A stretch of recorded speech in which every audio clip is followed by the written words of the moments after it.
Assalamualaikum warahmatullahi wabarakatuh. Salam sejahtera untuk kita semua. Di kesempatan kali ini, saya akan menyampaikan materi mengenai hukum acara peradilan tata usaha negara.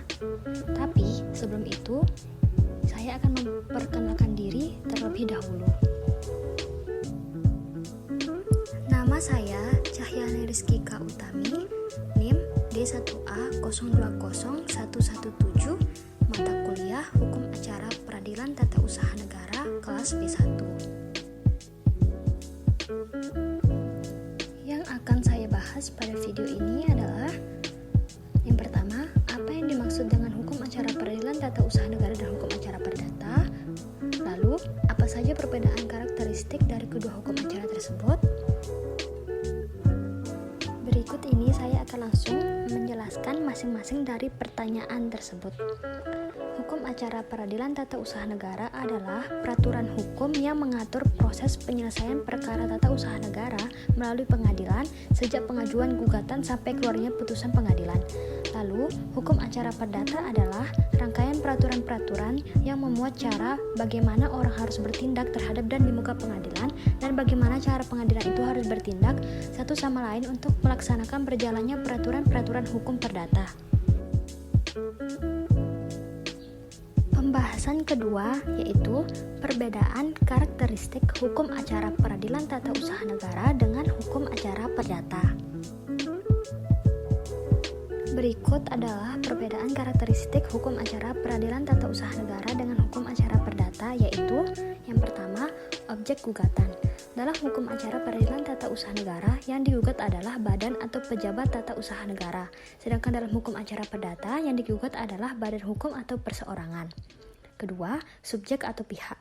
Pada hukum acara peradilan tata usaha negara, subjeknya adalah badan atau pejabat tata usaha negara lawan warga masyarakat, sedangkan hukum acara perdata memiliki subjek warga masyarakat lawan warga masyarakat.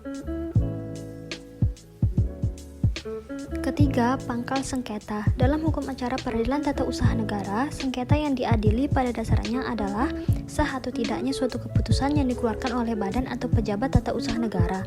Sedangkan dalam hukum acara perdata, sengketa yang diadili biasanya berhubungan dengan kepentingan hak dari badan hukum maupun perseorangan. Lalu yang keempat, peran hakim. Pada hukum acara peradilan tata usaha negara, hakim berperan aktif untuk memperoleh kebenaran material. Sedangkan dalam hukum acara perdata, hakim memiliki peran pasif atau menunggu. Yang kelima, rekonvensi. Dalam hukum acara peradilan tata usaha negara tidak ada gugatan rekonvensi atau gugat balik. Sedangkan dalam hukum acara perdata terdapat adanya gugat rekonvensi. Keenam, sistem hukum pembuktian. Sistem pembuktian Fritsche-Bewisleer dalam hukum acara perdata dilakukan dalam rangka memperoleh kebenaran formal. Sedangkan dalam hukum acara peradilan tata usaha negara dilakukan dalam rangka memperoleh kebenaran material.